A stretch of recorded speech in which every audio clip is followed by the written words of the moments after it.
मुख्यमंत्री अभ्युदय कोचिंग योजना में आप सभी का पुनः स्वागत है।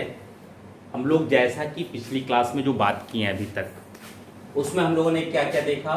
सबसे पहले पाषाण, ठीक है, पाषाण के बाद सैंधव, सैंधव के पश्चात वैदिक, वैदिक काल, वैदिक के बाद महाजनपद, फिर मगध का उत्कर्ष। हम लोग ये पूरा देख चुके हैं।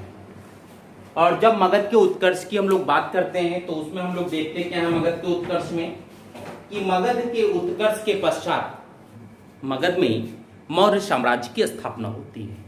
और जब मौर्य साम्राज्य की स्थापना होती है नंद वंश को पराजित करने के पश्चात, तो ये देखा जाता है कि मौर्य साम्राज्य के समय मगध शायद अपनी शक्ति के चरम पर था, ठीक है, क्योंकि इसी मौर्य साम्राज्य में चंद्रगुप्त मौर्य, ठीक है, फिर चंद्रगुप्त मौर्य के बाद बिंदुसार, और फिर एक ऐसा शासक आता है जिसकी महानता के विषय में हम लोग आज भी बात करते हैं, अशोक महान, क्योंकि यहीं से मगध और पाटलिपुत्र संपूर्ण भारत की सत्ता के केंद्र में आ जाते हैं, ठीक है। तो ये चीज थी। तो आज हम लोग आज की क्लास में जो बात करेंगे वो हम लोग इसी मौर्य वंश की बात करेंगे, ठीक है। ये देखा जाए कि मौर्य शासकों ने कैसे नंद वंश को हटा करके मगध पर विजय प्राप्त की, और इनकी जानकारी के स्रोत क्या हो सकते हैं और इन शासकों की उपलब्धियां क्या हो सकती हैं, कैसे एक व्यवस्थित शासन व्यवस्था प्रणाली या व्यवस्था हम लोग मौर्य साम्राज्य में देखते हैं कि एक ऐसी शासन व्यवस्था प्रणाली जिसकी हम तुलना आज से भी कर सकते हैं, ठीक है।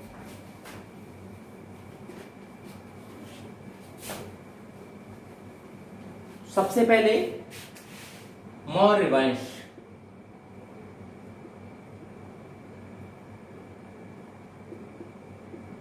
और मौर्य वंश के क्या स्रोत, ठीक है। जब हम कभी भी प्राचीन इतिहास में बात करें तो प्राचीन इतिहास में जब स्रोत की बात आती है तो वहां पर दो प्रकार के स्रोत होते हैं। पहला स्रोत है साहित्यिक, और दूसरा स्रोत आ जाता है पुरातात्विक, ठीक है। साहित्यिक से तात्पर्य उस समय के लिखित साक्ष्य, ऐसी जो पुस्तकें इत्यादि हों। पुरातात्विक यानी अभिलेख इत्यादि जो पाषाणों पर लिखे गए, ठीक है, क्योंकि अशोक के अधिकतर सोर्स हमको कहां से मिलते हैं, वो यहीं से हैं, ठीक है। लेकिन इनके साथ ही साथ बहुत से लोगों ने मौर्यों के विषय में बहुत सी जानकारी दी है। तो सबसे पहले हम लोग साहित्यिक साक्ष्य की बात करें।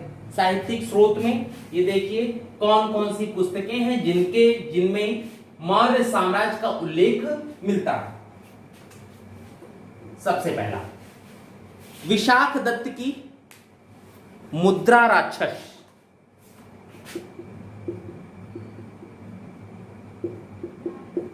की मुद्रा राक्षस, ठीक है। इसमें हम लोग मौर्य साहित्य की बात करते हैं। अब देखिए मुद्रा राक्षस में है क्या, इसमें कौटिल्य की योजनाओं का वर्णन है।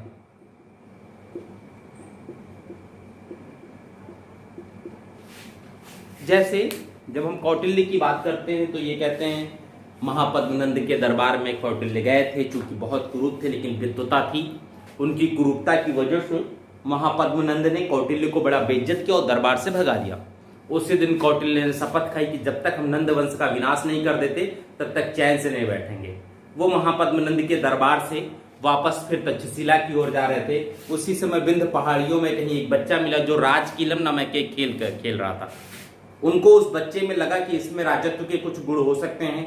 उन्होंने उस बच्चे को 1000 मुद्रा दे करके उसके मम्मी पापा को ले लिया, और जब बच्चे को ले लिया और उसको अपने साथ लेके तक्षशिला गए, वहां उसे हर प्रकार की विद्या दी। ये वही बच्चा था जो बाद में चल के चंद्रगुप्त मौर्य बना। ठीक है, राजनीतिक, कूटनीतिक, सैनिक सारी शिक्षाएं दी। तो इसमें उन्हीं योजनाओं का है कि कौटिल्य ने कैसे एक योजना को क्रियान्वित किया और योजना को क्रियान्वित करने के बाद नंद वंश को सत्ता से हटाया। ठीक है, विशाल दत्त की मुद्रा राक्षस पर एक टीका है घुंडी राज का, यहां से भी हमको इसकी बात पता चल जाती है। ठीक है, दूसरा है मेगस्थनीज, इनकी इंडिका, यहां से हमें पूरी मौर्य साम्राज्य के विषय में जानकारी मिल जाती है। बौद्ध और जैन ग्रंथ,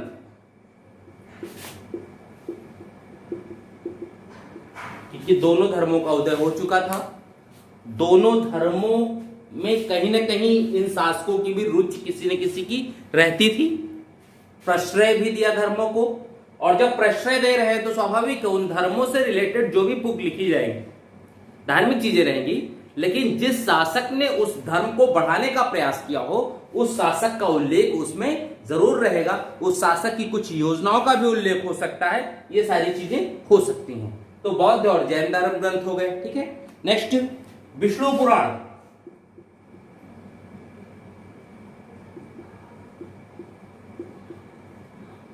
विष्णु पुराण। ठीक, और विष्णु पुराण पर श्रीधर स्वामी की टीका,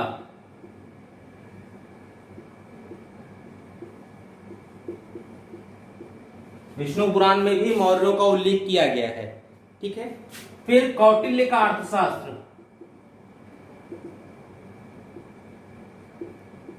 कौटिल्य के अर्थशास्त्र से जो हमें फायदा मिलता है उसमें क्या है, इस कौटिल्य के अर्थशास्त्र में सबसे बड़ी बात यह है कि यहां से हम लोग प्रशासन के विषय में जान सकते हैं।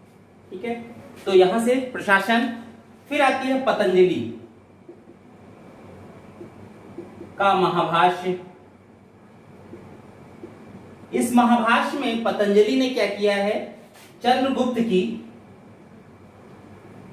राजसभा का वर्णन किया है, कैसी थी, क्या था, कैसे लोग रहते थे, इसका। ठीक है, फिर कश्मीर में क्षेमेंद्र, एक बुक आती है बृहद कथा मंजरी,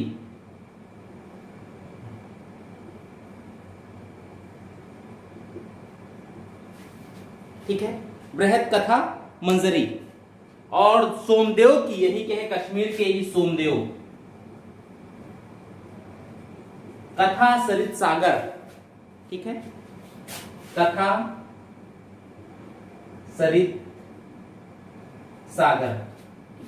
तो ये प्रमुख पुस्तकें हैं जिनसे हम मौर्य साम्राज्य के प्रशासन के विषय में जानकारी प्राप्त कर सकते हैं। ठीक है, अब जब हम यहां से आगे बढ़ते हैं तो दूसरा सोर्स क्या आ जाता है, पुरातात्विक स्रोत। पुरातात्विक में देखा जाए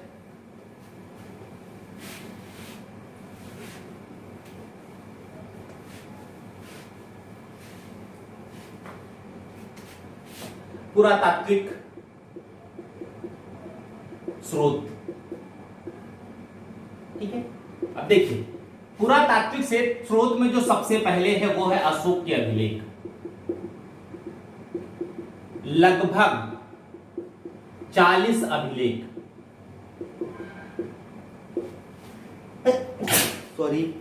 ठीक है, अशोक के लगभग 40 अभिलेख। दूसरा रुद्रदामन, दामन का जूनागढ़ अभिलेख, इसी रुद्रदामन के जूनागढ़ अभिलेख में यह कहा गया है सुदर्शन झील जो था गुजरात में, उसके पुनर्निर्माण की बात की गई है। ठीक है, नेक्स्ट सोहगौरा ताम्रपत्र, ताम्रपत्र गोरखपुर के पास से ये मिला है सोहगौरा ताम्रपत्र, और मुगल काल में जो भी सोर्स मिले हैं पुरातात्विक उसमें इकलौता ताम्रपत्र है जिसपे सूचनाएं हैं, इकलौता, और कोई ताम्रपत्र नहीं मिला है यहां से। ठीक है, थर्ड फोर्थ महास्थान लेख, ये बांग्लादेश में पड़ा है ये। ठीक है, जिला है बोगरा, बांग्लादेश के बोगरा जिले में मिला। ठीक है, तो ये चीजें हैं, कुछ नवीन पुरातात्विक हैं, तो उससे हम लोग बहुत ज्यादा विशेष बात नहीं करेंगे। तो ये चीज प्रश्न जो उठता है वो यहां से भी आता है, सोहरगौरा से भी आता है।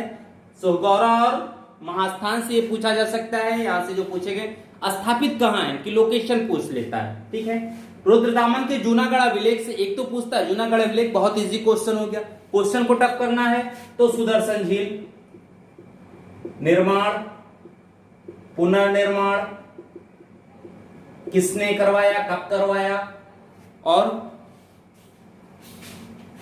यहां का राज्यपाल कौन कौन थे उनको मिलाने को दे देता है, किस शासनकाल में किस राजा के समय कौन राज्यपाल था। ठीक है, तो वहां से आ जाता है। अशोक के अभिलेखों की जब बात करते हैं तो इसमें भी कई प्रकार के हैं, बृहद लेख हैं, लघु शिलालेख हैं और भी अतिरिक्त हैं। अब इन सब में किसमें क्या उल्लेख है इसकी बात आती है, किस अभिलेख में किस चीज की बात की गई है, किस अभिलेख में किसका उल्लेख किया गया, ये अलग अलग चीजें आती हैं। ठीक है, तो हम लोग अब इसमें क्या करते हैं, पहले शासकों की बात कर लें, उसके बाद हम लोग सोर्स, इनके अभिलेखों में क्या क्या चीजें उत्कीर्ण हैं, इन्होंने क्या चीज की। तो सबसे पहला शासक जिसने मौर्य साम्राज्य की स्थापना की, कौन, चंद्रगुप्त मौर्य।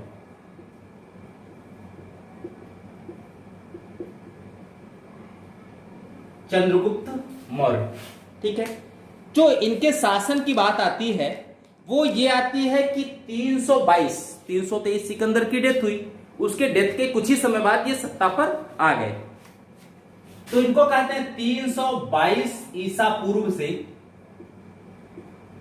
298 ईसा पूर्व तक ये मगध के शासक थे या मौर्य साम्राज्य के शासक थे।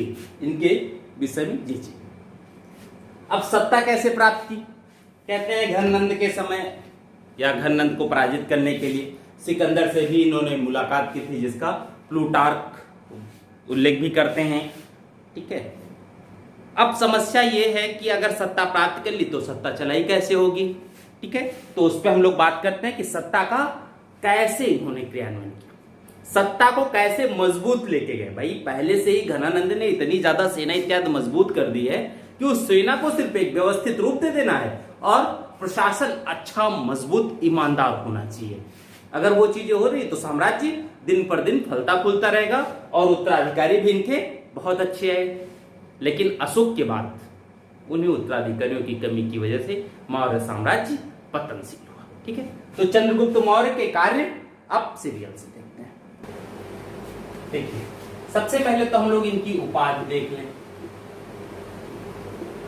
ठीक है, पहली बात उपाधि, पाटलिपुत्रक।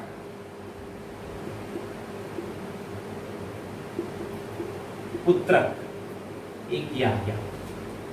दूसरा, जब हम इनकी बात करते हैं तो उस समय यूनानी सोर्स भी काफी मिलते हैं, क्योंकि सिकंदर का भी आक्रमण हुआ था। जस्टिन प्लूटार्क ने यह कहा है कि चंद्रगुप्त मौर्य सिकंदर से भी मिला था नंद वंश को पराजित करने के लिए सहायता, लेकिन अपनी अस्पष्टवादिता के कारण सिकंदर इस पर नाराज हो जाता है। उसने मारने की आज्ञा दी और ये फाड़ा और निकल भागे, उनका तंबू फाड़ करके निकल भागे। और जब आकर के तक्षशिला में अपने गुरु चाणक्य से मिले, कौटिल्य से, तो कौटिल्य ने इनकी पीठ थपथपाई और कहा एक शासक के लिए दो चीजें बहुत, एक तो उसमें शेर की हुंकार होनी चाहिए और दूसरी लोमड़ी जैसी चालाकी होनी चाहिए। पीठ थपथपाया और उसने ये बात कही। ठीक है, तो उपाधि पाटलिपुत्र की, प्रथम भारतीय साम्राज्य का संस्थापक, भारतीय साम्राज्य का संस्थापक ये भी कहते हैं इनको। ठीक है, दूसरा, भारत का मुक्तिदाता,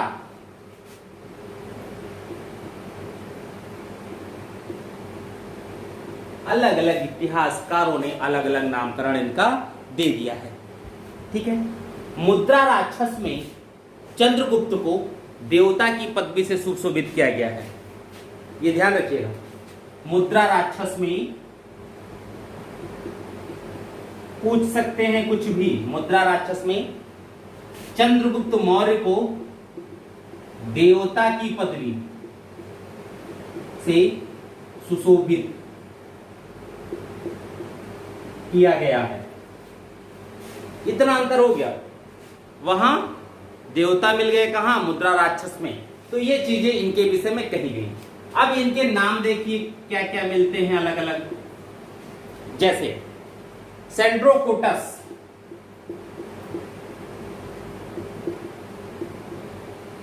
सेंड्रोकोटस। दूसरा मिलता है एंड्रोकोटस,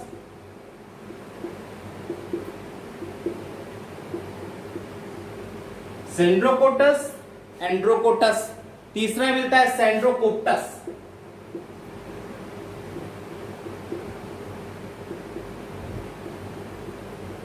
सेंड्रोकोप्टस, ये तीन नाम मिलते हैं इनके।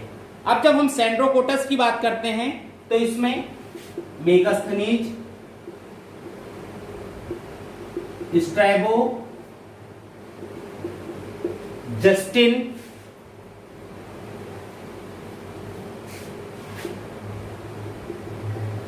और एरियन, इन लोगों ने चंद्रगुप्त मौर्य को अपने लेखन में सेंड्रोकोटस, कोटस के नाम से उल्लेख किया है। बाद में जब सोर्स इत्यादि आए, काफी शोध हुए, तब यह माना गया कि यह नाम चंद्रगुप्त मौर्य के लिए था। अब हम एंड्रोकोटस की बात करें तो एंड्रोकोटस नाम एपियन और प्लूटार्क ने कहा है। प्लूटार्क और एपियन, इन दोनों ने दिया है।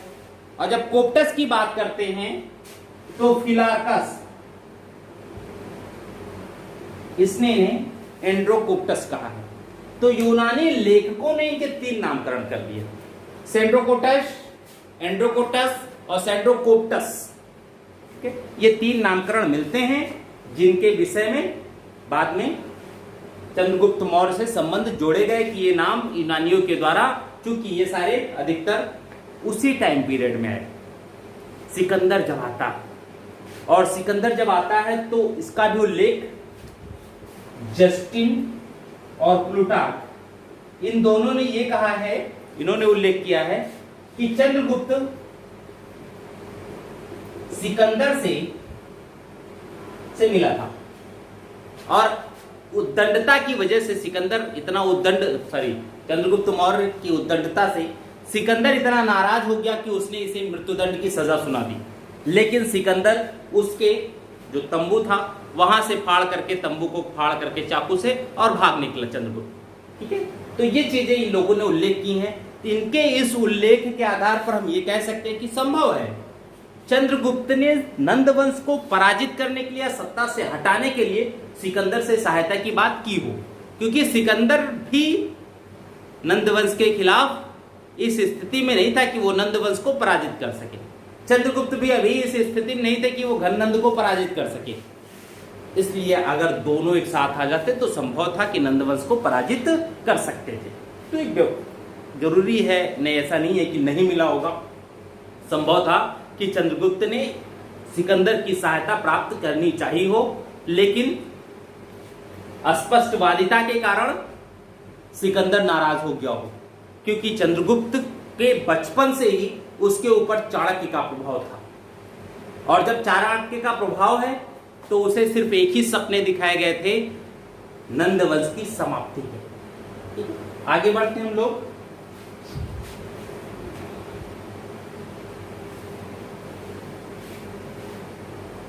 चंद्रगुप्त मौर्य की कास्ट पर भी बहुत विवाद है, क्योंकि वहां से अभी तक बहुत क्वेश्चन आए नहीं है, आप जल्दी पूछे भी नहीं गए हैं, इसलिए हम लोग उस पर बात नहीं करेंगे। बहुत से लोग उसको क्षत्रिय कहते हैं, बहुत से लोग मौर्य जाति का कहते हैं, बहुत से शूद्र कहते हैं, अलग अलग चीजें आई हैं। ठीक है, तो जो भी रहा हो, हम लोगों को इससे बात नहीं।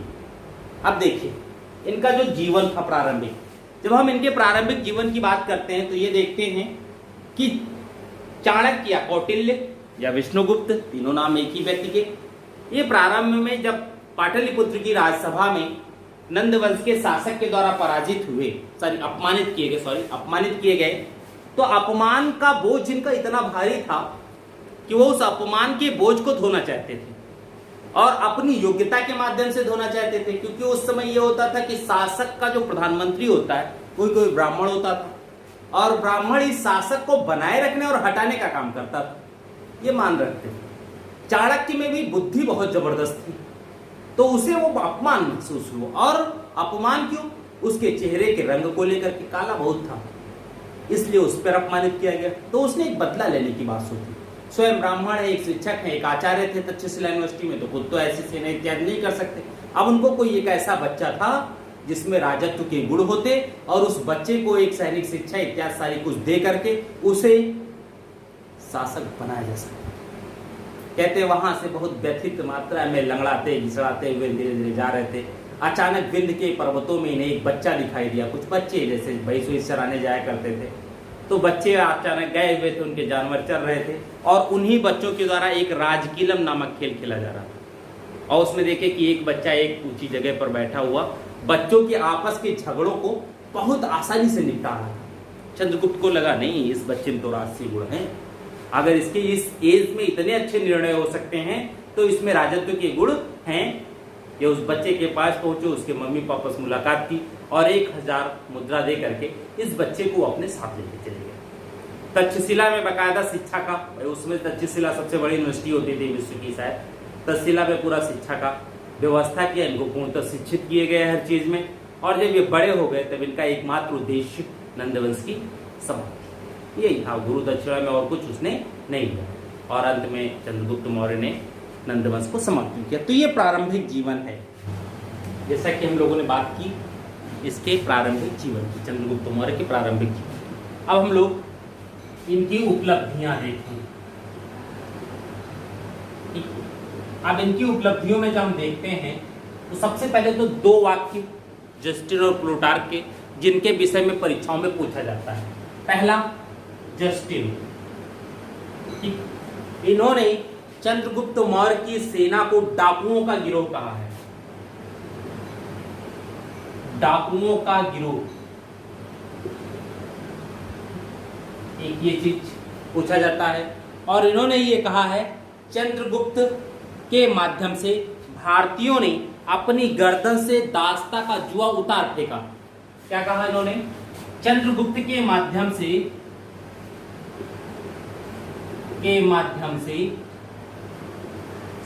भारतीयों ने दास्ता का, भारतीयों ने अपनी गर्दन से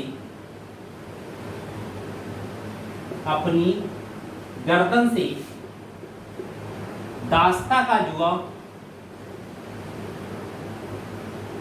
उतार फेंका। ठीक है, ये चीज है। दूसरा जो नाम आता है वो आता है प्लूटार्क का। इन्होंने ये कहा है चंद्रगुप्त मौर्य ने 6 लाख की सेना के माध्यम से संपूर्ण भारत को रौंद डाला। चंद्रगुप्त ने 6 लाख की सेना लेकर संपूर्ण भारत को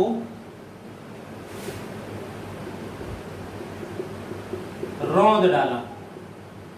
ये प्लूटार्क का कथन है। इन दोनों कथनों के विषय में परीक्षाओं में लगातार पूछे जाते रहे किसके कथन है, क्या है।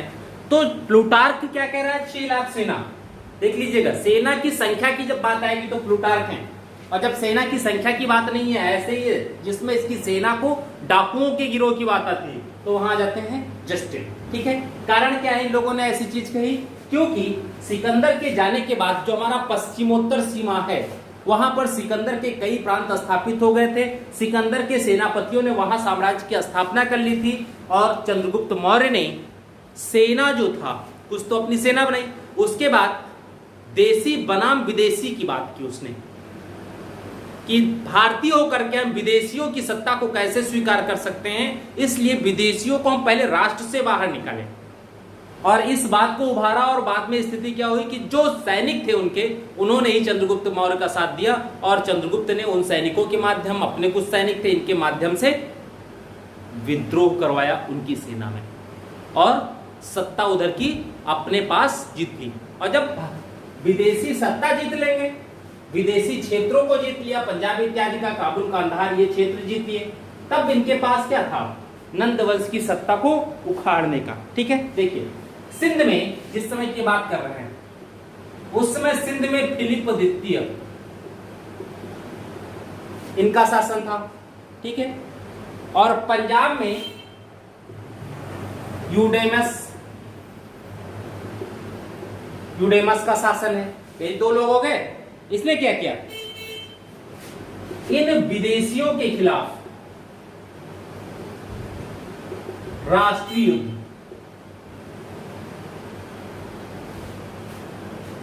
देशी बनाम विदेशी, तो जो भी भारतीय इन लोगों की सेना में थे उन्होंने इनका साथ छोड़ा और आ गए इधर। परिणाम क्या हुआ कि फिलिप द्वितीय की हत्या इसी के भारतीय सैनिकों ने कर दी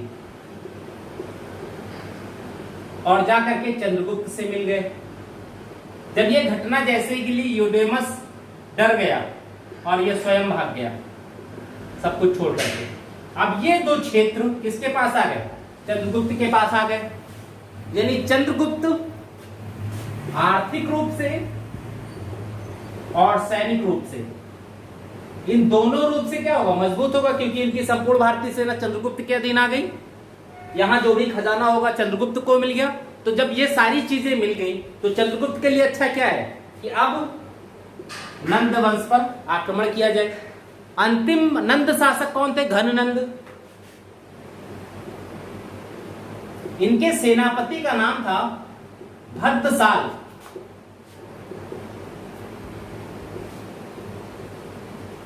सेनापति थे इनके भद्दसाल, और भद्दसाल से युद्ध तो स्वाभाविक था।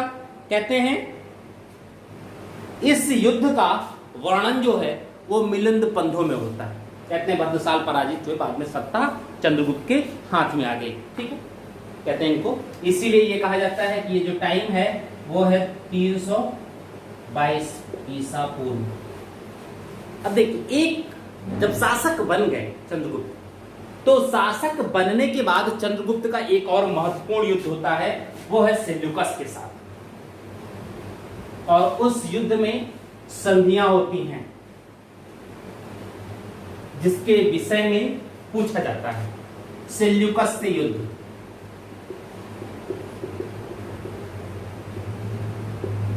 चंद्रगुप्त मौर्य का सेल्यूकस से युद्ध। ठीक है, देखिए कहते हैं यह जो युद्ध हुआ वो 305 बीसी में सिंधु नदी के तट पर लड़ा गया। अब इसमें दो चीज मिलता है, कुछ लोग ये कहते हैं कि इस युद्ध में चंद्रगुप्त पराजित हुआ था, जबकि कुछ लोग ये कहते हैं कि नहीं, युद्ध में चंद्रगुप्त विजयी हुआ था और संधि हुई। या ये कहते हैं कि युद्ध होने की कंडीशन थी, उससे पहले ही संधि हो गई, छुटपुट झड़प इत्यादि जो हुई। लेकिन जरूर था कि यहां पर संधि हुई थी, सेल्यूकस से संधि हुई, और इस संधि को प्रथम अंतरदेशीय संधि कहते हैं भारतीय परिप्रेक्ष्य में।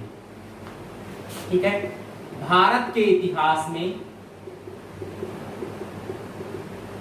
यह प्रथम अंतरदेशीय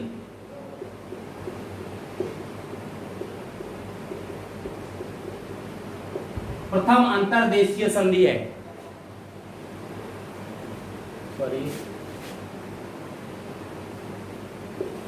प्रथम अंतरदेशीय संधि है। ठीक है, कब हुई, 305 बीसी में। अब संधि की शर्तें देखिए क्या थी।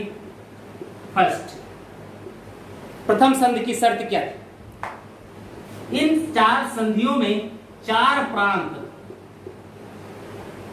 जो सेल्यूकस के भारत में स्थापित थे। कौन कौन, अराकोशिया, अराकेशिया, ठीक है, पेरोपलिसडाई,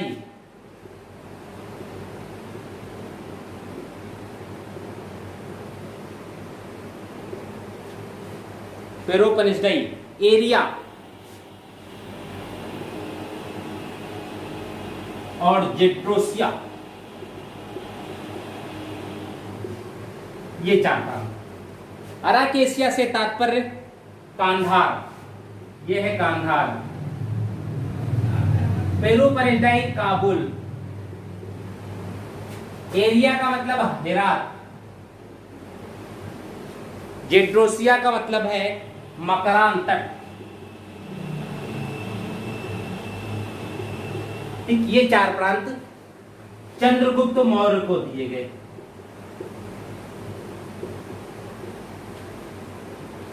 पहला संधि किसके पक्ष में?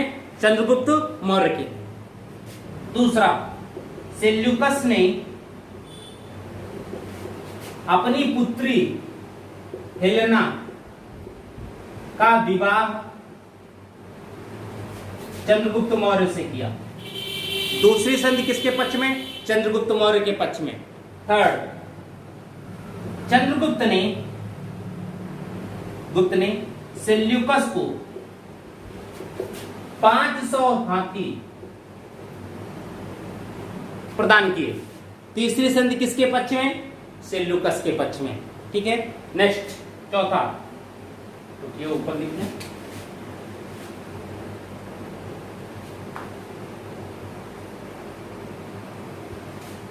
फोर्थ, सेल्यूकस ने चंद्रगुप्त के दरबार में मेगस्थनीज नामक एक राजदूत भेजा। ठीक है, सेल्यूकस द्वारा मेगस्थनीज राजदूत के रूप में चंद्रगुप्त के दरबार में पहुंचे। ठीक है, यानी एक मित्रवत संबंध बनाने की कोशिश की गई यहां पे। अब इससे हम लोग क्या लगा सकते हैं? युद्ध में पराजय किसका पलड़ा भारी रहा? संधियों में भी, संधि में जब हम देखते हैं तो चंद्रगुप्त मौर्य का पलड़ा भारी रहा है, अर्थात युद्ध में निर्णय भी चंद्रगुप्त के पक्ष में ही आया होगा, या सेल्यूकस को ये पहले से ही अंदाजा हो गया हो कि युद्ध में कोई निष्कर्ष उसके पक्ष में नहीं आएगा, इसलिए उन्होंने ऐसी संधि की। ठीक है, तो ये चंद्रगुप्त मौर्य के जो महत्वपूर्ण युद्ध हैं वो हैं।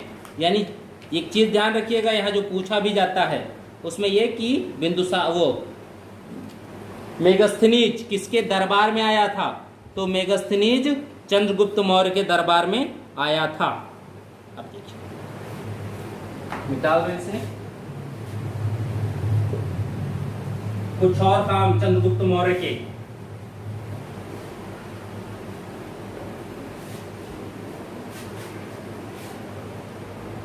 देखिए, चंद्रगुप्त के हम लोग प्रजाहित की बात करें तो 2 इनके ताम्रलेख, कौन? महास्थान और सोहगौरा। महास्थान और सोहगौरा, ये 2 लेख मिलते हैं। इन दोनों लेखों में कुछ बातें आती हैं, इसमें इनके प्रजाहित की बात आती है, और उसमें यह कहा गया है इनके प्रजाहित में कि चंद्रगुप्त मौर्य पहला शासक था जिसने राशनिंग प्रणाली यानी अन्नागार स्थापित किए। क्यों? अकाल से निपटने के लिए।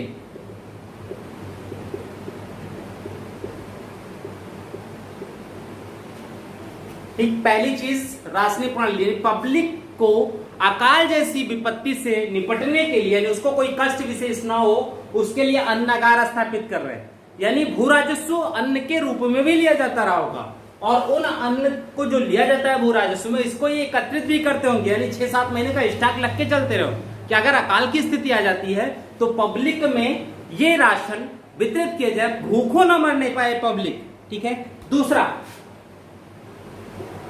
दूरी निर्देशक, दूरी निर्देशक प्रस्तर का सर्वप्रथम प्रयोग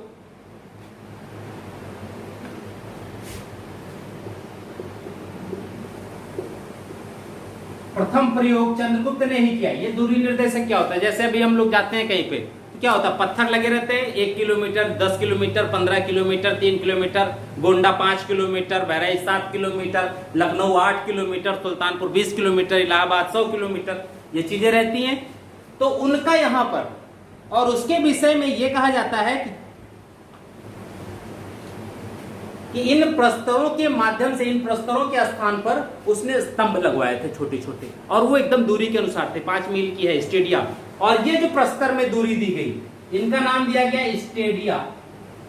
किलोमीटर नहीं है, स्टेडिया है। ठीक है, अब देखिए, कहते हैं इनके एक दरबार में जटिलक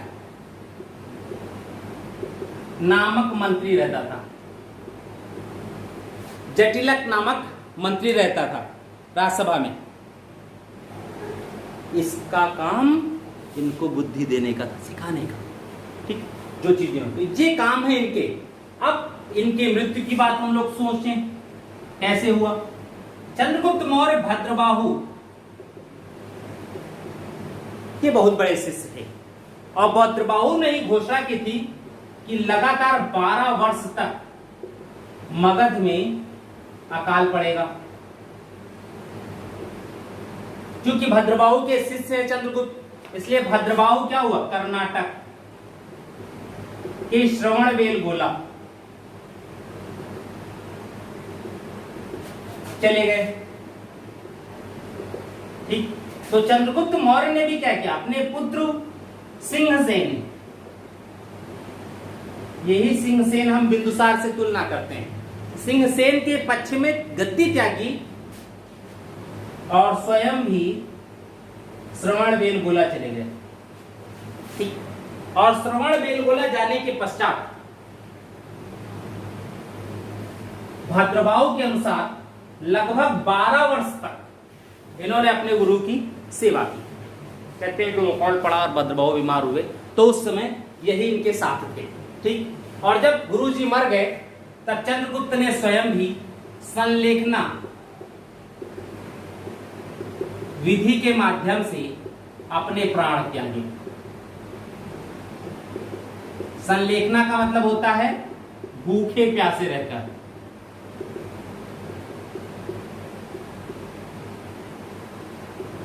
भूखे प्यासे रहकर प्राणों की आहुति देना।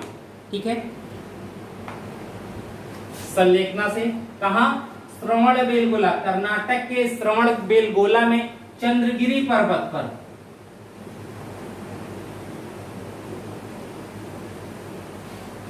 चंद्रगुप्त मौर्य ने अपने प्राण त्याग दिए संलेखना पद्धति द्वारा।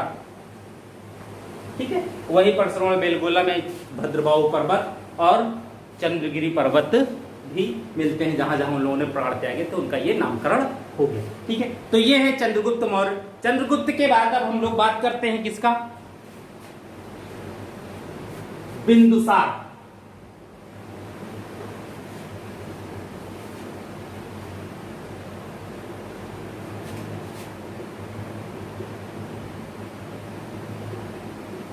बिंदुसार 298 से 273 BC, 298 to 273 BC, ये है इनका टाइम पीरियड। हमने बात की कि चंद्रगुप्त अपने जीवित रहते हुए अपने गुरु के साथ, भद्रबाहु के साथ में श्रवणबेलगोला चले गए थे, और अपने पुत्र सिंहसेन के पक्ष में राजगद्दी का त्याग कर दिया था। जब हम बिंदुसार की बात करते हैं तो यहाँ से कुछ परंपरागत क्वेश्चन आते हैं, बहुत ज्यादा नहीं आते हैं। जैसे सेल्यूकस के समय वैदेशिक संबंध हमारे स्थापित हुए, चंद्रगुप्त के समय वैदेशिक संबंध स्थापित हुए यूनानियों से। वो जो वैदेशिक संबंध था उसे बिंदुसार ने भी बनाए रखा। बिंदुसार के समय सीरिया का शासक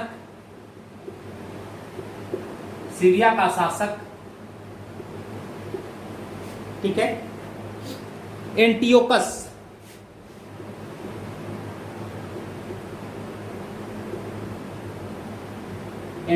था, और एंटियोकस के साथ बिंदुसार ने राजदूतों का आदान प्रदान किया। जैसे एंटियोकस ने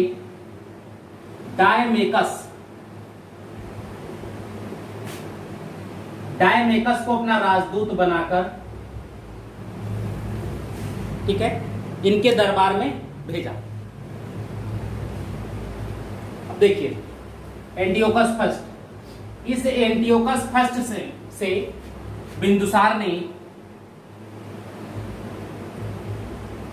3 चीजों की मांग की, पत्रों के माध्यम से 3 चीजों की मांग की। पहला, सूखी अंजीर। पहली चीज सूखी अंजीर। दूसरा, अंगूरी मदिरा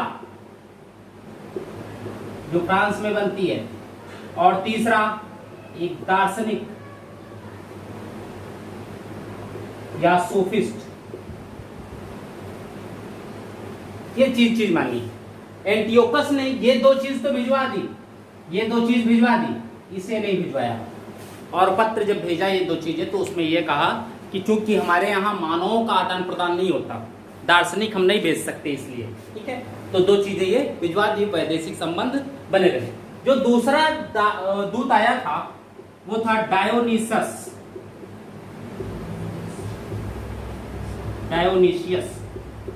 इसके विषय में भी ये कहा जाता है कि ये बिंदुसार के ही दरबार में आया था। ठीक है, अब देखिए, दार्शनिक आने का यानी मांग करने का मतलब है कि दर्शन में बिंदुसार को अत्यधिक रुचि थी। ठीक है, और रुचि होने की वजह से वो बाहर से अगर मंगा सकता है दार्शनिकों को, तो भारत में जो दार्शनिक रहे होंगे उनको भी तो अपने आसपास एकत्रित करेगा, स्वाभाविक है। ठीक है, इसलिए यह कहा जाता है कि प्राचीन काल में सबसे बड़ी मंत्रिपरिषद, प्राचीन काल में सबसे बड़ी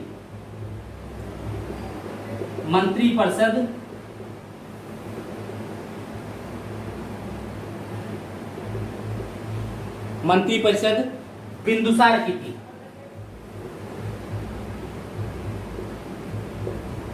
कहते हैं इनकी संख्या थी 500 सदस्यीय मंत्रिपरिषद। आज की लोकसभा हो गई भैया लगभग। ठीक है, 500 सदस्यीय मंत्रिपरिषद इनकी थी। और ये जो मंत्रिपरिषद थी, इसका जो प्रधान था वो था खल्लाटक। ठीक है, प्रधान खल्लाटक था। अब अशोक के समय में, देखिए, बिंदुसार के समय में खल्लाटक, अशोक के समय में राधागुप्त। अशोक के समय में राधागुप्त है इसके प्रधान। ठीक है, कहते हैं बिंदुसार के ही दरबार में एक भविष्यवक्ता रहता था, नाम था पिंगलवत्स।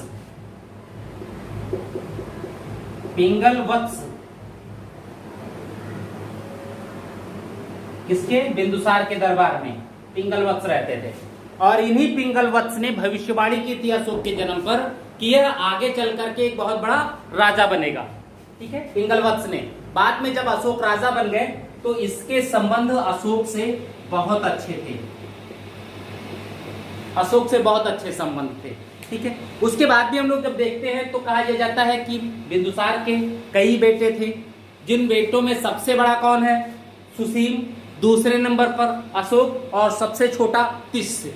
बाद में जब इनकी डेथ हो जाती है तो सत्ता का संघर्ष होता अशोक और सुसीम में। बाद में सुसीम की डेथ होती है, हत्या कर दी जाती है अशोक के द्वारा, और अशोक गद्दी पर बैठ जाते हैं। ठीक है, अब नेक्स्ट शासक कौन? अशोक। अशोक से पहले अब हम लोग थोड़ा सा सुदर्शन झील की बात, जिसकी जूनागढ़ अभिलेख में उल्लेख मिलता है, उसकी बात कर लें। और जूनागढ़ अभिलेख रुद्रदामन से संबंधित, और उसी अभिलेख में अशोक, चंद्रगुप्त, स्कंदगुप्त और रुद्रदामन, इन 4 शासकों का सुदर्शन झील के परिप्रेक्ष्य में उल्लेख है।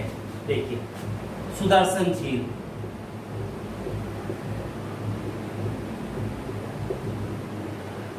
गुजरात, जूनागढ़, गिरनार पर्वत,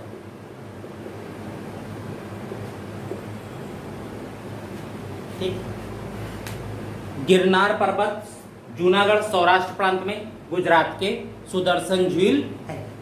अब इसके निर्माता की जब बात आती है, निर्माता की बात जब आती है तो यह आता है निर्माता में कि पुष्यगुप्त वैश्य ने, पुष्य गुप्त वैश्य, इन्होंने इसका निर्माण कराया। थे कौन? चंद्रगुप्त के सौराष्ट्र प्रांत के गवर्नर, यानी सुदर्शन झील का निर्माण चंद्रगुप्त मौर्य के सौराष्ट्र प्रांत के गवर्नर पुष्यगुप्त वैश्य ने करवाया था, पहला। दूसरा देखिए, अशोक के समय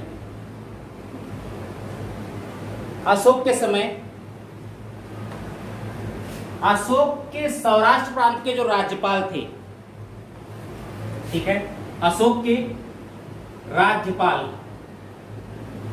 सौराष्ट्र प्रांत के जो है, नाम है तुषास्प, ये यवन है, ठीक है। तुषास्प मिलता है, तुषास्प भी मिलता है, ये चीजें हैं। इन्होंने क्या किया कि झील से पानी निकलने के लिए नहरों का निर्माण किया।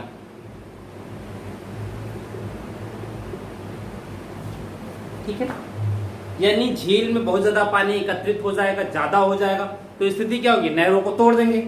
इसलिए इन्होंने क्या किया कि वो नहरें न टूटने पाए, इसलिए जल निकास भी होता रहे। जल की निकास सामान्यतः उन क्षेत्रों में किया जाएगा जो असिंचित क्षेत्र रहे होंगे। ठीक है, अब देखिए थर्ड जो है, थर्ड में ये कहा जाता है कि ये जो बांध था ये 2 बार टूटा। पहला जो टूटा वो रुद्रदामन के समय टूटा, रुद्रदामन तक के टाइम पर टूटा। और जब रुद्रदामन के समय टूटा तो यहां पर रुद्रदामन का जो राज्यपाल था वो थे सुविशाख।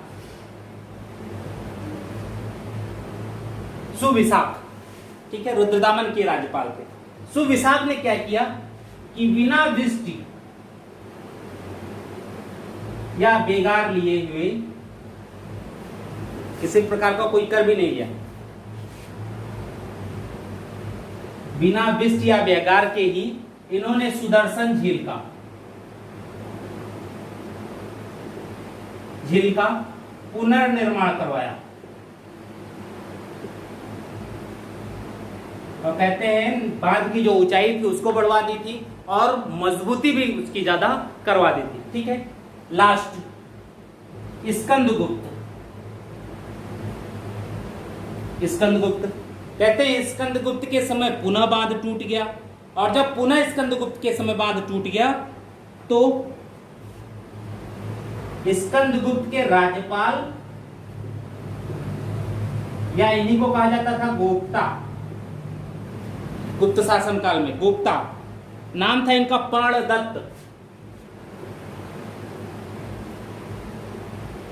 इन्होंने पुनर्निर्माण कराया।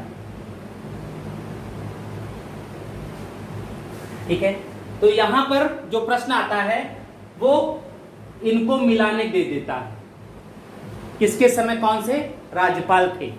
अब समय पीरियड के अनुसार अगर देखें तो समय के अनुसार चंद्रगुप्त, अशोक, रुद्रदामन, फिर स्कंदगुप्त, यही तो है। अब जब हम इनके राज्यपाल को देखते हैं तो देखिए पुष्यगुप्त, तुषास्प,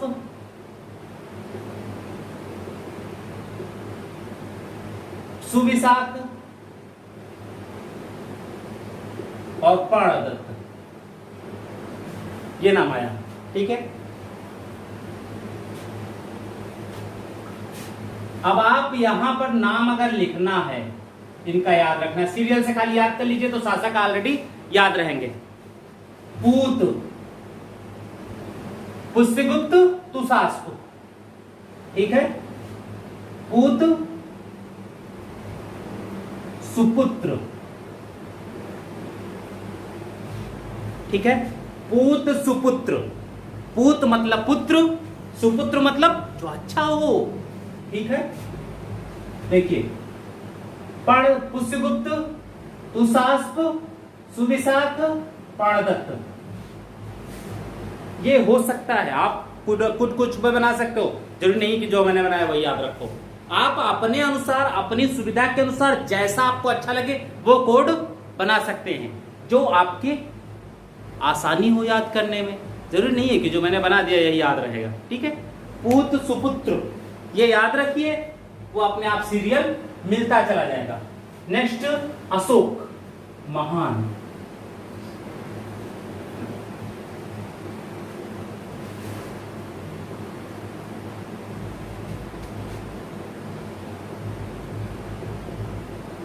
अशोक महान। हम लोग बात कर रहे हैं अब अशोक महान की। 273 से 236 ईसा पूर्व,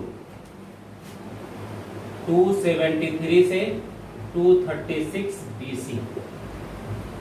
ये समय पीरियड है उस शासक का जिस शासक ने मौर्य साम्राज्य को बहुत ज्यादा ऊंचाइयों तक पहुंचाया, लेकिन कलिंग युद्ध के पश्चात कहीं न कहीं इन्होंने भूमिका भी निभाई मौर्य साम्राज्य के पतन में, ठीक है। तो ये चीजें आई। अब देखिए, जब हम अशोक की बात करते हैं तो सबसे ज्यादा विवादित ये हो जाता है। कुछ जगह ये मिलता है कि इनका जो राज्याभिषेक है वो 269 ईसा पूर्व में हुआ, और अब ये भी यही माना भी जा रहा है कि 269 ईसा पूर्व में इनका राज्याभिषेक हुआ था। फिर ये 4 साल, कहते हैं ये 4 साल जो हैं अशोक ने उत्तराधिकार युद्ध में बिता दिया, ठीक है। इसीलिए इनके अभिलेख में भी जो है वो राज्याभिषेक की डेट 269 ईसा पूर्व ही अंकित है, ठीक है। क्योंकि सुसीम से ये बात पहले ही आ गई कि बड़े भाई सुसीम से सत्ता संघर्ष हुआ। सत्ता संघर्ष में कुछ ग्रंथ ऐसे हैं जो ये कहते हैं अशोक ने अपने 100 भाइयों की हत्या करके गद्दी प्राप्त की थी। जो भी रहा हो, लेकिन ये जरूर था कि सत्ता के लिए संघर्ष हुआ और उस संघर्ष में अशोक विजयी रहा और फिर बाद में अशोक ही शासक बना था। और सत्ता संघर्ष में जो सबसे कठिन, जिसने सबसे ज्यादा प्रतिरोध किया, वो थे सुसीम। अशोक, सबसे पहले हम लोग अशोक के विभिन्न नामों की बात करते हैं कि उनके कौन कौन से नाम मिले, कहां से मिले और क्या क्या नाम मिलते हैं, ठीक है। सबसे पहला, अशोक के नाम एवं उपाधियां। अशोक के नाम एवं उपाधियां, ठीक है। पहला, अब देखिए इसमें हम लोग बात करते हैं। पहला, अशोक वर्धन।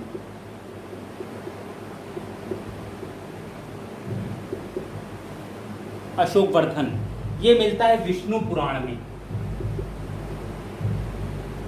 विष्णु पुराण में देखिएगा है अशोक वर्धन विष्णु पुराण, ठीक है। फिर देखिए अशोक नाम, अशोक वर्धन को हटा दीजिए, वर्धन हटा, अशोक बचे। अशोक नाम इनके 4 लघु शिलालेखों में मिलते हैं।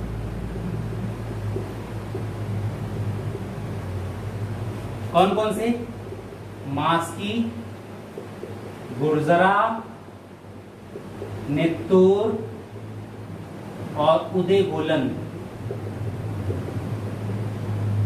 मास्की, गुर्जरा, नेत्तूर और उदयगोलन, ये 4 लघु शिलालेख ऐसे हैं जिनमें इनका पूर्णतः अशोक नाम मिलता है, ठीक है। अब देखिए दूसरा, बौद्ध धर्म से थे तो इनको बुद्ध शाक्य भी कहा जाता है।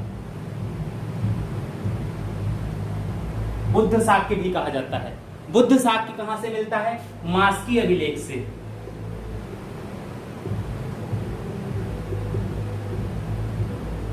बुद्ध शाक्य मास्की अभिलेख से मिलता है। मगधाधिराज, मगधाधिराज,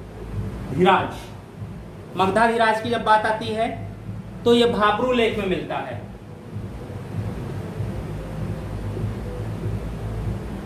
भाब्रू लेख में मिलता है ये मगधाधिराज। नेक्स्ट, 5वां, महाराजकुमार।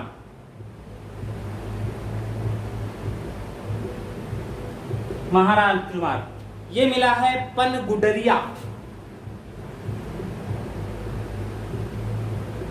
लेख से। अभिलेख है ये, पनगुडरिया अभिलेख से। नेक्स्ट है पियदस्सी राजा। पियदस्सी राजा, ठीक है। पियदस्सी राजा की जब बात आती है तो ये मिला है बराबर गुहालेख से।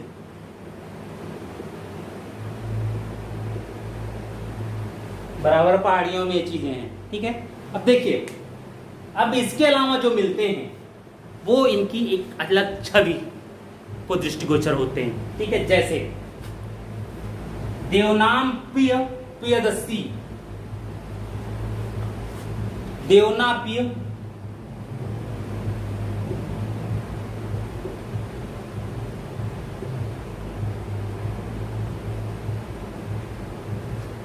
यानी देवताओं का प्रिय, प्रियदर्शी राजा, प्रियदर्शी,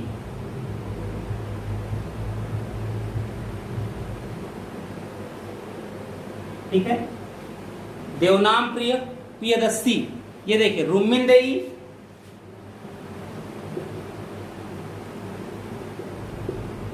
निगलीवा और गिरनार लेक में, गिरनार लेक में देवनाम प्रिय प्रियदर्शी, ठीक है। नेक्स्ट प्रियदर्शी, प्रियदर्शी, प्रियदर्शी जब लेख की बात आती है तो बैराट, भाब्रू, बैराट या भाब्रू लेख है, ठीक है। कांधार अभिलेख और दीपवंश में जो बौद्ध ग्रंथ है इसमें प्रियदर्शी इनका नाम मिलता है। देवनाम प्रिय,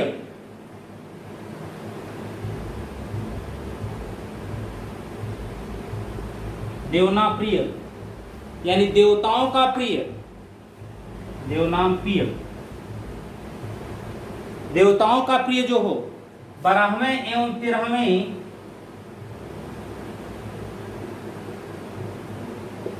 12वां एवं 13वां जो इनका लेख है शिलालेख उसमें मिलता है। 12वें एवं 13वें शिलालेख में। तो ये तो इनके सब उपाधियां और वो सब चीजें मिल रही हैं, नाम मिल रहे हैं अलग अलग, ठीक है। अर्थात कहीं न कहीं अशोक में महानता रही होगी, ठीक है। तो ये चीजें हैं। अब यहां से जो प्रश्न आते हैं वो इनके अभिलेखों से ही ज्यादा आते हैं।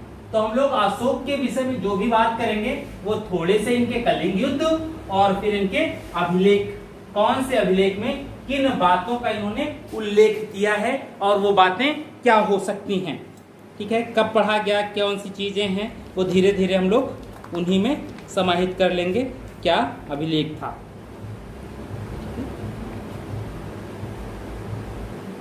अशोक के अभिलेख,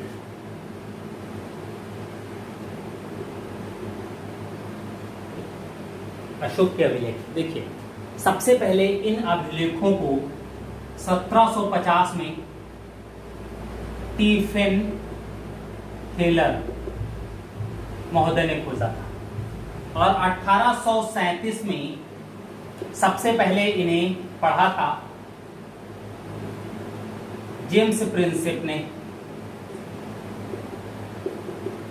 प्रिंसिप ने पढ़ा, ठीक है। ये चीजें हुई। जब हम अशोक के अभिलेखों की बात करते हैं तो अशोक के अभिलेखों में बहुत सी चीजें हैं। जैसे इनके अभिलेख में, सॉरी इसको मिटा दें करके हम सही कर पाएंगे। अभिलेखों में इनके 3 चीजें मिली, ठीक। पहला क्या हुआ, शिलालेख, शिलालेख मिला। दूसरा स्तंभ लेख मिले और तीसरा गुहालेख, ठीक। इन शिलालेखों में भी दो, लघु और दीर्घ, दीर्घ शिलालेख और लघु शिलालेख, ठीक है। ऐसा ही स्तंभ लेखों में भी रहा, दीर्घ स्तंभलेख और लघु स्तंभलेख, ये चीजें आई, ठीक है। अब इन स्तंभ लेखों में भी बहुत सी चीजें अलग अलग हैं। देखिए, ये दीर्घ जो शिलालेख हैं, इसमें ये 8 स्थान से प्राप्त किए गए, और ये 14 लेखों का समूह है। यानी शिलालेख हैं, शिला हैं, जैसे ये शिला हो गया, ठीक है, 8 जगह से ऐसे मिले हैं, इस पे 1 2 3 4 ऐसे 14 लेख हैं, ठीक है। ये दीर्घ शिलालेख हो गए। लघु शिलालेखों में इन 14 लेखों की बात नहीं हुई है, ठीक है। देखिए, अब हम बात करते हैं इनके कुछ विशेषताओं में। अब इन सभी लेखों की जो भाषा है, जितने भी हैं, स्तंभ लेख, गुहा लेख, शिलालेख, इन सबकी जो भाषा है वो प्राकृत है, भाषा प्राकृत है। जबकि लिपि अलग अलग है। जैसे ब्राह्मी लिपि, खरोष्टी लिपि, आर्मेयिक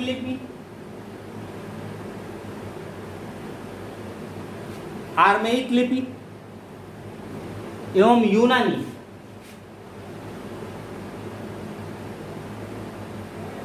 ठीक है, ये लिपियां पाई गई हैं। अब इन लिपियों में भी चीजें दिक्कत हैं, ठीक है। भारत में लघु शिलालेख और गुहा लेख, दीर्घ स्तंभ लेख, लघु एवं स्तंभ लेखों में लघु और दीर्घ दोनों हैं, और गुहा लेखों की जो लिपियां हैं वो केवल प्राकृत में हैं, ठीक है। देखिए, अब भारत के बाहर जो पाए गए कुछ, उनकी जो लिपियां हैं वो खरोष्टी, आर्मेयिक और यूनानी हैं। जैसे इसको मिटा रहे हैं,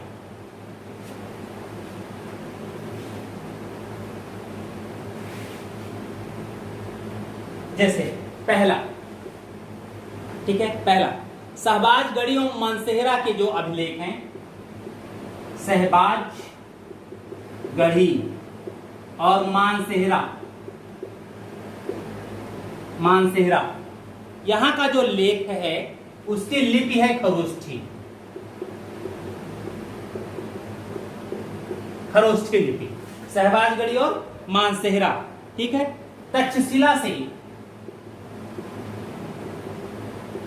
तक्षशिला से एक अभिलेख मिला हुआ है,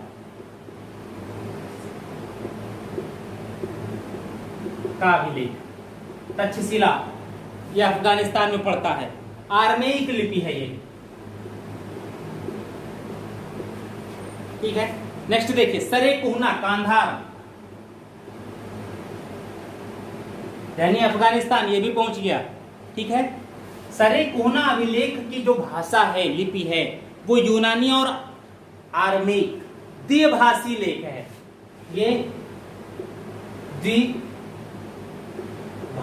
लेख है। लेख में क्या है? यूनानी और आर्मेयिक, यानी सरेकुहना का अभिलेख किसमें है? द्विभाषी है, यूनानी और आर्मेयिक है। लघमान वहीं पे अफगानिस्तान के ही, ठीक है, यहां से एक अभिलेख प्राप्त हुआ है और इसकी जो भाषा है वो आर्मेयिक है,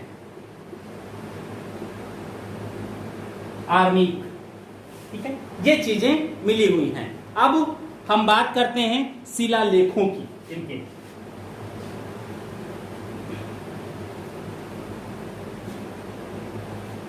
ठीक, पहला शिलालेख,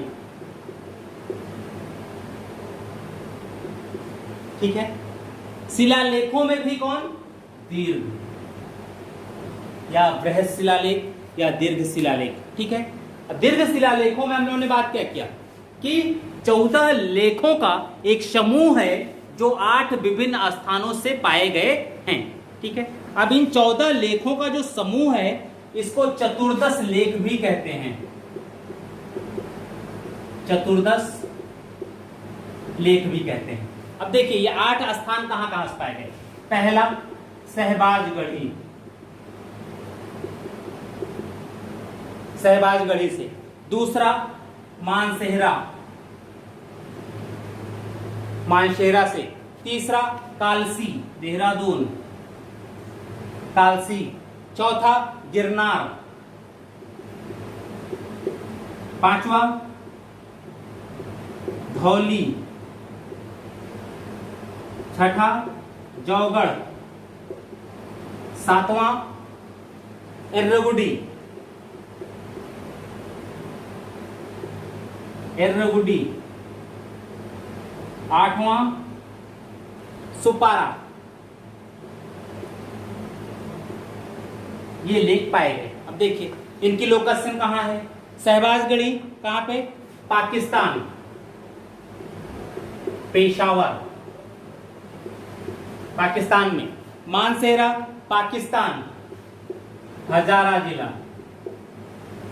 कालसी देहरादून। गिरनार जूनागढ़ के पास, गुजरात। ठीक है। धौली उड़ीसा के पुरी में, पुरी। जौगढ़ उड़ीसा के गंजाम।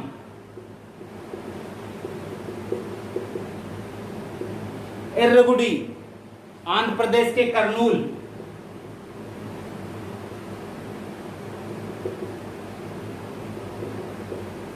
सोपारा महाराष्ट्र के थाना जिले में, थाना। ये 8 जगहों से मिले। देखिए दक्षिण भी टच कर रहे हैं, पूर्व भी टच कर रहे हैं, पाकिस्तान को भी टच कर रहे हैं, गुजरात वाले क्षेत्र को भी टच कर रहे हैं, बीच में तो स्वयं थे ही। यानी दूर के क्षेत्रों में राजाज्ञा पहुंचाने की विधि है ये। यानी शासक के आदेश, शासक क्या सोचता है, शासक क्या करना चाहता है, वो चीजें पब्लिक तक पहुंचाने के लिए इन लेखों को उसने लगवाया। ठीक है। अब इन 14 लेखों, सॉरी 8 जो शिलालेख मिले हैं, इन 14 लेखों में क्या क्या है, इन 8 शिलालेखों में। ठीक है, 14 लेख तो होंगे ही। अब उनमें क्या क्या होगा देखिए। नीचे के जो थे कौन कौन, धौली और जौगढ़ के शिलालेख, उसमें 11वें 12वें तथा 13वां शिलालेख है, लेख होगा, वो उत्कीर्ण नहीं हुआ है। इसलिए उन लेखों के स्थान पर जो उड़ीसा वाले हैं 2 पृथक लेख अंकित किए हैं, सेम नहीं है, 2 पृथक। इसीलिए उन लेखों को हम पृथक कलिंग प्रज्ञापन कहते हैं। ठीक है। अब देखिए पहला क्या है। पहले लेख में यह कहा गया जीव हत्या निषेध, जीव हत्या निषेध पहले में। दूसरे लेख में यह कहा गया, इन्होंने अपने सीमावर्ती प्रांतों के विषय में बात की है, और यह कहा गया है औषधियां मनुष्य एवं पशुओं की चिकित्सा की बात कर रहे हैं। कहते हैं मनुष्यों की तो चिकित्सा होनी चाहिए, साथ ही साथ पशुओं के लिए भी चिकित्सा चाहिए। ठीक है। मनुष्य व पशु चिकित्सा के लिए चिकित्सा की बात कर रहे हैं। ठीक है। थर्ड देखिए क्या है,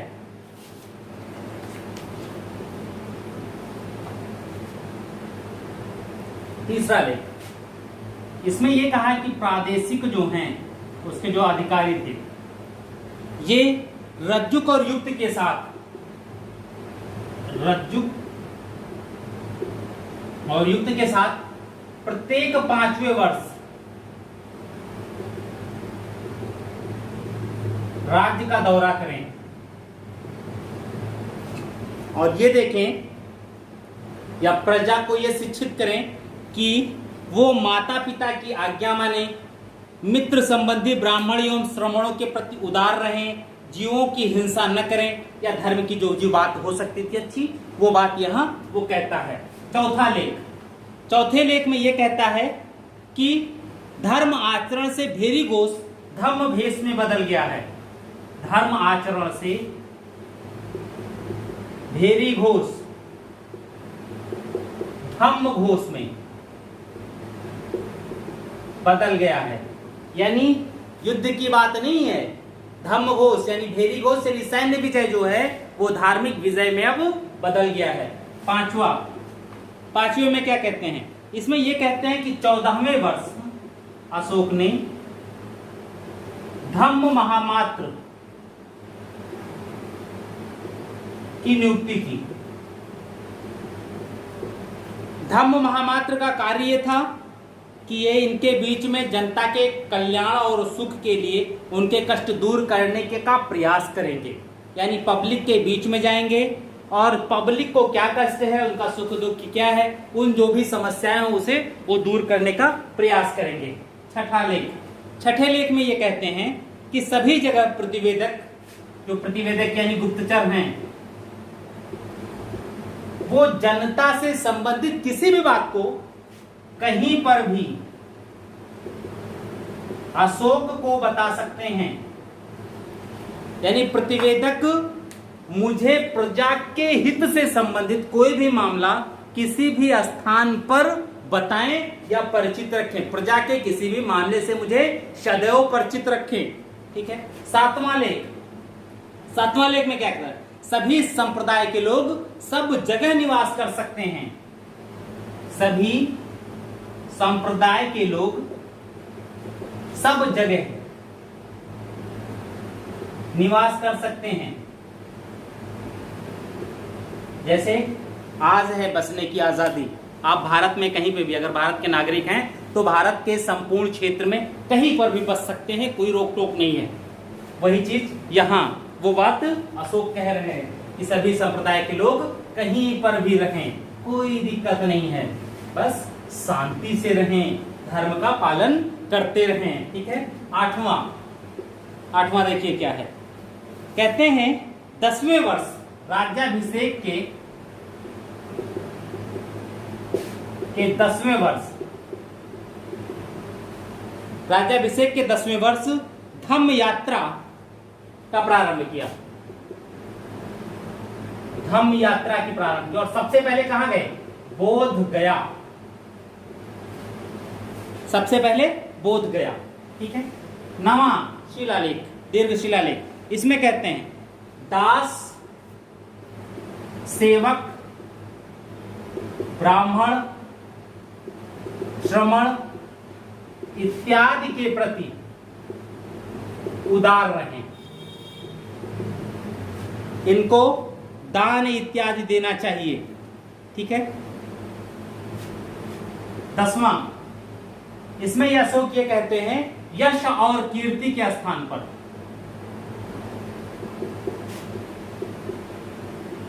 पर धम्म विजय की बात करते हैं। ये कहते हैं ये दुद्ध कुछ नहीं है, धर्म की बात करो, सिर्फ आप धर्म में ही रहते रहो। 11वां शिलालेख, इसमें अशोक कहता है कि धम्म जैसा कोई दान नहीं है।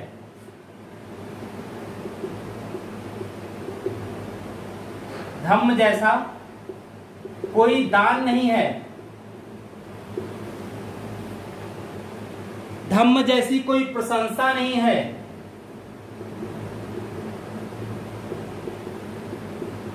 धम्म जैसी कोई प्रशंसा नहीं है। धम्म जैसी कोई बंटवारा नहीं है।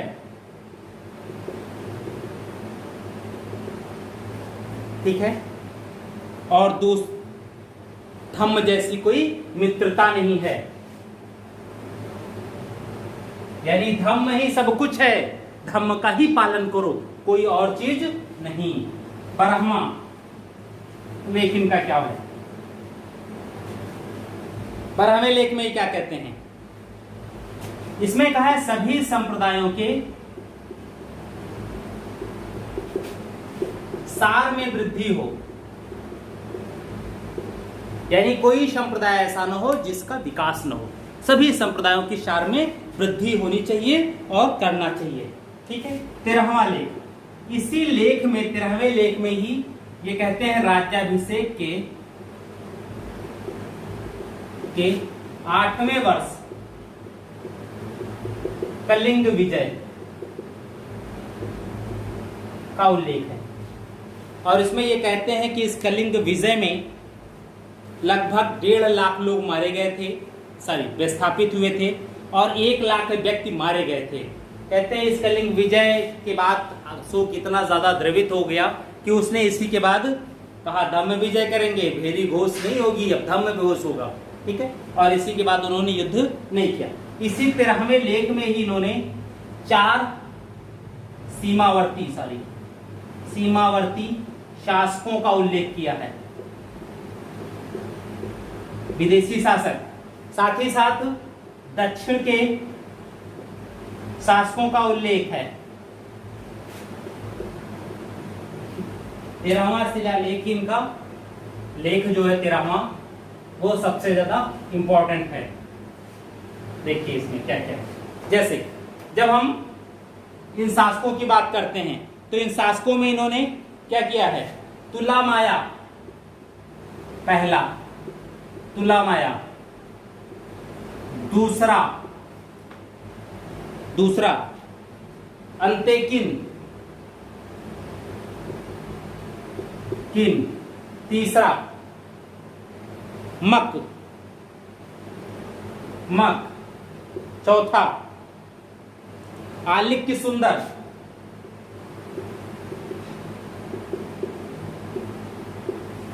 सुंदर, ठीक है, ये 4 शासकों का। अब देखिए तुलामाया का जो तात्पर्य है वो है मिस्र के शासक, तुलामाया मिस्र के शासक फिलाडेल्फस, टालमी सेकंड या फिलाडेल्फस, टालमी फिलाडेल्फस, ठीक है। अंतकिन से मतलब है मकदूनिया के एंटिगोनस, मकदूनिया के एंटिगोनस, मक शायरीन के शासक मैगाश,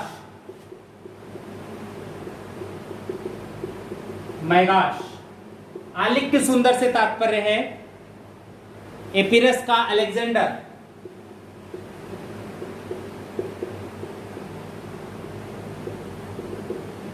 यानी 4 विदेशी शासक जो अकबर की सीमा पर थे उनका उल्लेख कर रहे हैं।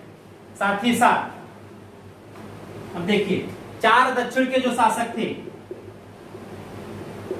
ठीक है, इनमें किसका किसका बात ये कर रहे हैं, चोल पांड्य सत्यपुत्र और केरल पुत्र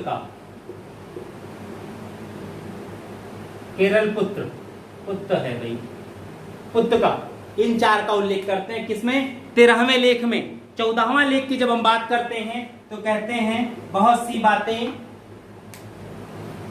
लेख में संक्षेप में, मध्यम रूप में और कहीं विस्तृत रूप में कही गई हैं, लेकिन बहुत सी भूल भी गई। यानी 14वें लेख से हमें बहुत ज्यादा विशेष जानकारी की आवश्यकता नहीं। तो ये चीजें इनके दीर्घ शिलालेखों में हैं। अब लघु शिलालेखों की बात हम करें। लघु शिलालेखों में हम लोग केवल बात ये करेंगे कि ये मिले कहां कहां से हैं। सामान्यतः सबकी जानकारी हमें नहीं चाहिए क्योंकि 18 जगह से मिले हैं। तो हम लोग सिर्फ लघु शिलालेखों में कौन कौन से लेख कहां से हैं, क्या है, इनसे विषय में नहीं, ठीक है। यहां से जो मुख्य बातें हैं उन्हीं की हम लोग बात करेंगे। लघु शिलालेख, ठीक है। पहला लघु शिलालेख में मास्की अभिलेख की बात करते हैं, ठीक है। कहते हैं इस अभिलेख में अशोक स्वयं को बुद्ध शाक्य कहता है,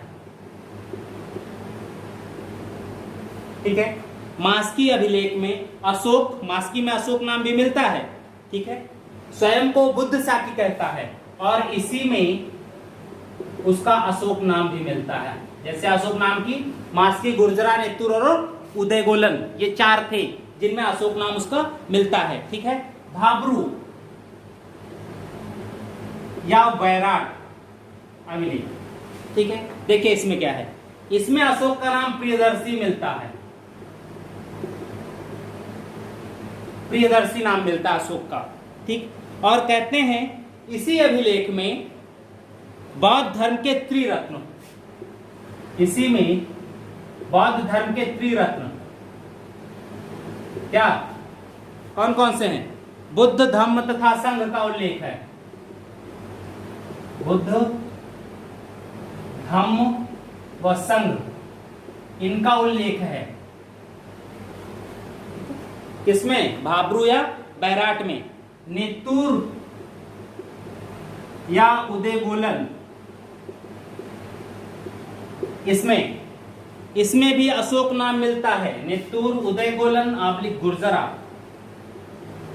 इसमें अशोक नाम मिलता है, ठीक है। अब आगे कर दो मास्की, यानी 4 हो गए। मास्की, नेतुर, उदयगोलन, गुर्जरा, इनमें अशोक नाम मिलता है। एरगुडी, ठीक है। कहते हैं इसके लिखने की शैली जो है वो बुस्ट्रोफेडन है।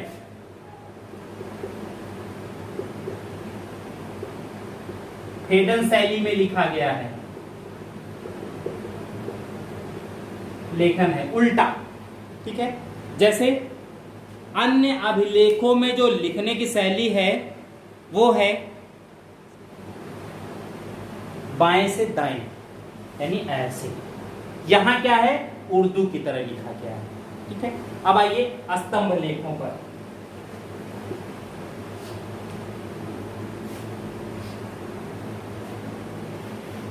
स्तंभ लेख, ठीक है। चलिए, जब हम स्तंभ लेखों की बात करते हैं तो यह स्तंभ लेख 6 विभिन्न स्थानों से, विभिन्न जगहों से मिले हैं। इनकी जो संख्या है वो है 7, यानी 7 स्तंभ लेख 6 विभिन्न जगहों से प्राप्त किए गए। पहला दिल्ली मेरठ, इसी अभिलेख को फिरोज शाह तुगलक दिल्ली उठवा करके ले गया था। चलिए, एक पहला ये। दूसरा दिल्ली टोपरा, यही 2 लेख तो लेके गए थे। कहते हैं जो दिल्ली मेरठ वाला अभिलेख है सबसे पहले इसी के खोज की गई थी। किसके द्वारा? स्टीफन टेलर के द्वारा। इससे पहले ये नहीं पता था किसका है, ठीक है। और ये दोनों वही लेके गया था। इस पर केवल 6 लेख ही उत्कीर्ण हैं, केवल 6 लेख उत्कीर्ण हैं। और अशोक का अंतिम अभिलेख भी माना जाता है ये, ठीक। तीसरा लौरिया अर्राज,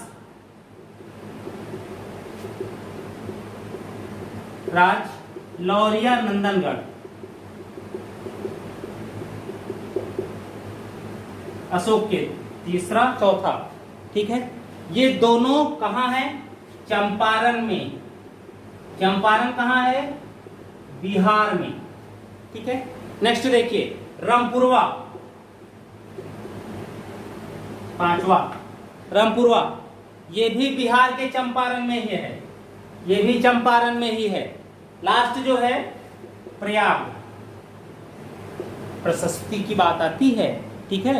ये पहले कौशाम्बी में था, लेकिन अकबर के टाइम पीरियड में जहांगीर इसे कौशाम्बी से उठा करके कहां लेके गए? इलाहाबाद में, ठीक है। तो याज इलाहाबाद में है। इस प्रयाग प्रशस्ति पर जहांगीर और समुद्रगुप्त के भी लेख अंकित हैं। इस पे प्रयाग पे समुद्रगुप्त और जहांगीर के लेख उत्कीर्ण है प्रयाग प्रशस्ति पर। ये पहले कौशाम्बी में था, बाद में वहां लेके चले गए, ठीक है।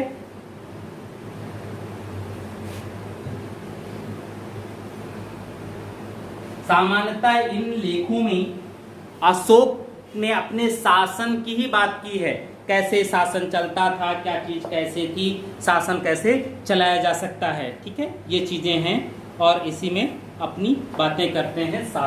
जनता को कैसे संतुष्ट किया जाए, जनता के लिए क्या कल्याणकारी कार्य कर सकते हैं, इन सब की बात होती है, ठीक है। अब देखिए, अब लघु स्तंभ लेख, ठीक है। लघु स्तंभ लेख, इनमें देखिए पहला सांची, सांची का लघु स्तंभ लेख। दूसरा सारनाथ। तीसरा कौशाम्बी। फिर चौथा है रुमिंदेई। पांचवा है निगलीवा।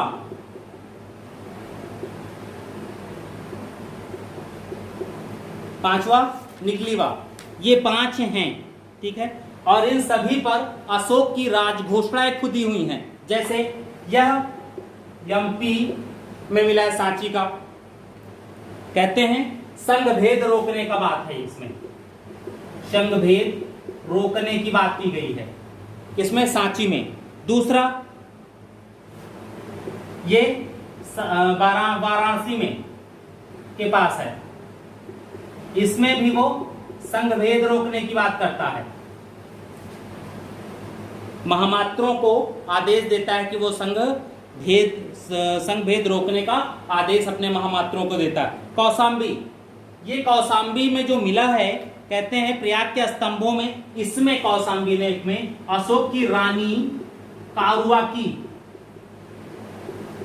का उल्लेख है, इसीलिए इसे हम रानी का अभिलेख कहते हैं, ठीक है। एक पहला है जिसमें एकमात्र किसी रानी का उल्लेख हुआ है, और इसी में अशोक के पुत्र तीवर का भी उल्लेख मिलता है, ठीक है। अब देखिए कौशाम्बी के बाद रुमिंदेई। रुमिंदेई यहां महात्मा बुद्ध का जन्म इत्यादि हुआ था, कहते हैं यहां पर 20वें वर्ष इसने बलि नामक कर को माफ कर दिया था। धार्मिक कर जो था बलि, इसे माफ कर दिया, ठीक।